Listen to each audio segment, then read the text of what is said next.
You hear about Catalonia all the time, typically in reference to politics, but in the footballing sphere, it's most commonly associated with FC Barcelona. But, unbeknownst to many, Catalonia has a national football team that has played over 200 matches against clubs and countries since its inception in 1904, boasting the likes of Carlos Puyol, Xavi, and Johan Cruyff.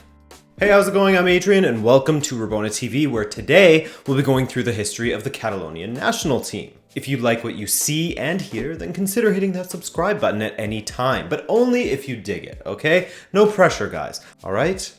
Let's get into it now. I'm sure you're quite familiar with the idea of Catalonian nationalism and the thirst for independence in Spain, as the people of Catalonia don't necessarily identify as Spanish citizens culturally. Again, I gotta say this every time, but I'm not a history or geography channel, but here's a very brief and incomplete history of Catalonia, both politically and geographically. Catalonia sits on the northeastern coast of modern-day Spain, sharing a border with France and Andorra. But way back when Europe was made up of kingdoms, it sat snugly in between the Kingdom of France and the Kingdom of Valencia. Hundreds of years later, Catalonia, along with the other former kingdoms within present-day Spain, was merged with the crown of Castile and became a province. With a slightly different language and a differing culture to that of the rest of Spain, most Catalans identify first as a Catalonian citizen and secondly as a Spanish citizen, if at all. Fast forward to the Spanish Civil War, which saw the nation torn apart and saw Catalonia as the home base for the Republican/nationalists, who ultimately lost the Spanish Civil War and were stripped of their political autonomy and right to use their language publicly. After the Franco era and as Spain moved towards democracy, the language laws on Catalan were lifted and the region got some of their political autonomy back. Now, as far as national identity goes, nothing changed as far as Catalans feeling as though they're independent people from the rest of Spain. There has been referendums for separation, most notably in 2017, that voted in favor of independence, but was deemed unconstitutional by the Spanish government for a variety of reasons and declared illegal. You may have seen players and managers wearing the yellow ribbon in support of Catalan independence, and you may have heard Pique and Pep Guardiola speak of their support for an independent Catalonia. But the politicians that have pushed for an independent Catalonia in 2017 are now either in jail or in exile. So that's an extremely brief and very general idea of what the situation is and has been in Catalonia. Now, let's look at the history of their national football team, which has seen some of Spain's best players represent it and has had some incredible triumphs against the likes of Argentina, Brazil, despite not being recognized as a national team by UEFA and FIFA. So they just take part in friendlies. The Catalan Football Federation was formed in 1900, though the Catalan National Football team only really came together in 1904, with their first matches taking place in 1905, mostly against the big club teams of that time. You know, the familiar names such as Espanyol, Real Madrid, FC Barcelona, etc. However, 7 years after their debut, they played against their northern neighbors France in Paris. But it didn't go so well for them, as they were on the wrong end of a 7-0 thumping. But later that year, they had a rematch in Catalonia, and the hosts won 1-0, their first victory over a national football side. From 1915 to 1926, Spanish football boasted a tournament known as the Copa Príncipe d'Astúrias, a tournament which saw the various regions of Spain, their regional teams, competing to be crowned as the champions of Spain. Competing against the likes of the Castile 11, Asturias 11, I believe a Basque team was involved as well. The Catalonian team was always a strong contender, winning the trophy 5 times, the most titles of any of the other competitors. And so the final edition of the Copa Príncipe d'Astúrias was a special edition in which the two most successful teams played in a be-all and end-all two-legged affair. Catalonia 11 versus Asturias 11 was the fixture, and the Catalans took the trophy with a 6-3 aggregate score. Now, 2 years prior to this, in 1924, the Catalan side played against Spain, but with many mainstays in the Catalan side obliged to play for Spain, there wasn't much competition as they lost 7-0.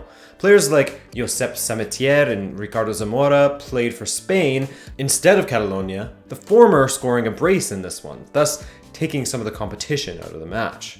Later in 1934, the Catalan 11 played a two-match series against Brazil, winning 2-1, and then drawing the South Americans 2-2, both matches being played in June of that year, as they were actually two pre-World Cup warm-ups for Brazil ahead of the 1934 edition in Italy. Brazil didn't fare too well in that competition, by the way, losing to Spain 3-1 in the round of 16, which was the first round of matches in that World Cup, as they didn't have a group stage in that edition. They scrapped it. Now, during the Franco era, the Catalan 11 wasn't allowed to use the Catalan flag in any of their branding or on their kits, but they were still allowed to play, and they even played matches against Spain during this time. Those must have been hot-blooded. However, at this time, national teams didn't have many restrictions as far as who could represent a country. That's why you had players like Alfredo di Stefano representing 3 different national teams: Argentina, Colombia, and Spain. And of course, with Catalonia not being a recognized national team by FIFA, there was absolutely nothing stopping them from choosing whomever they wanted. And on quite a few occasions, they picked players who weren't from the Catalan region, including Di Stefano himself on January 26th, 1955. What's interesting about that is that Di Stefano's team, Real Madrid, was considered to be in direct opposition to Barcelona, Catalonia, both politically and footballing wise. Yet he played for them against Italian club Bologna and scored a goal in a 6-2 win. Now you might be wondering why an Argentinian who played for Real Madrid could play for Catalonia, and while this photo probably confuses you even further, I can't really figure out why Di Stefano played for them, alongside FC Barcelona legend Laszlo Kubala from Hungary. Sure, the Catalan side has had many guest stars appear in their ranks, players born outside of Catalonia, but often they either played for Barcelona or Espanyol for a considerable amount of time. So maybe, this is my guess, Di Stefano felt he owed it to Barcelona after snubbing them for Real Madrid after just one match. That's the best I can come up with. The whole Barcelona and Di Stefano situation deserves a video of its own, to be honest. I should probably make one, because allegedly Real Madrid stole him away with help from Franco. Catalonia played a friendly with the Soviet Union, with guest players such as Carlos Caselli from Chile, Johan Neeskens from Holland, and of course, Johan Cruyff. They tied the match 1-1, but so began the beloved relationship between the Dutch legend Cruyff and the Catalans, namely in Barcelona, of course, whom he'd signed with in 1973, 3 years prior. Cruyff will come up again, by the way, later in the video. From the 90s onward, the Catalan national team played many friendlies. In 1998, they beat Nigeria 5-0. The next year, they beat Yugoslavia 1-0. And yes, I know Yugoslavia didn't exist as a country then, but they threw a team together.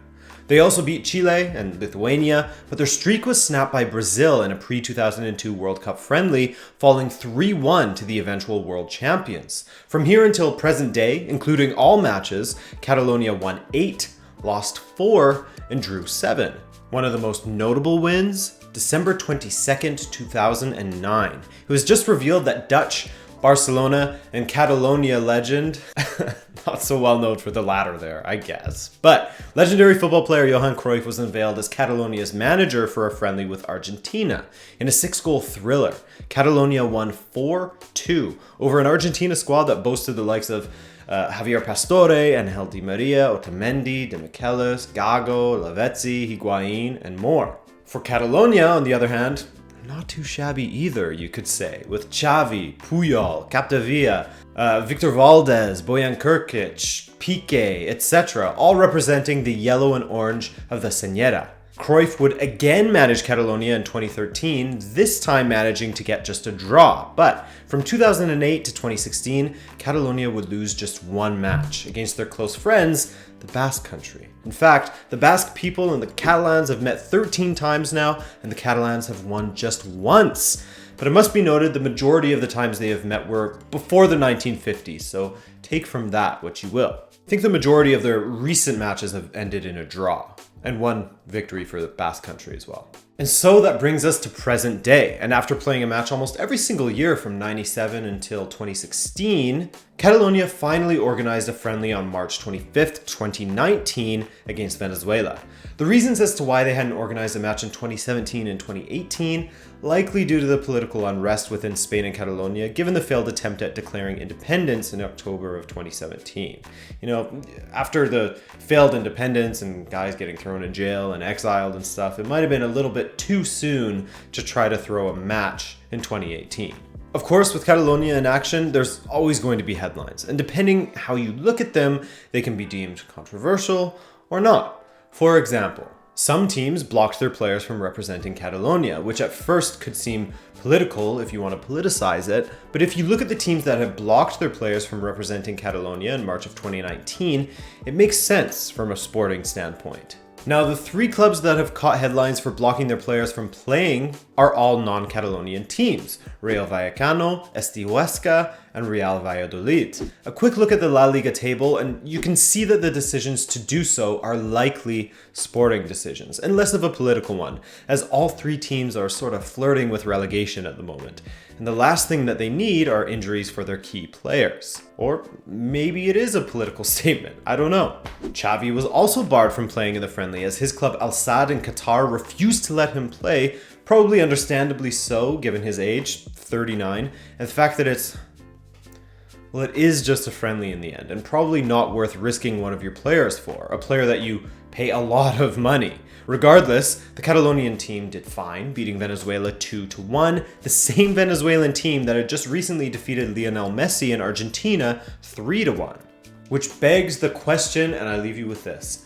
How good would a Catalan national team be if it was to take part in UEFA and FIFA tournaments? L'Equipe threw together this mock-up of potential starting 11s for Spain and Catalonia if Catalonia was to eventually separate from Spain, and I gotta say, it's pretty damn close. But what do you guys think? Let me know in the comments, and if you enjoyed this video, then a like is welcome, but a dislike is fine too if you really didn't like it. I get it. I'm Adrian, this is Rabona TV, and I'll see ya in the next one. Unless you didn't subscribe, which in that case, I'll probably see you never. Take care.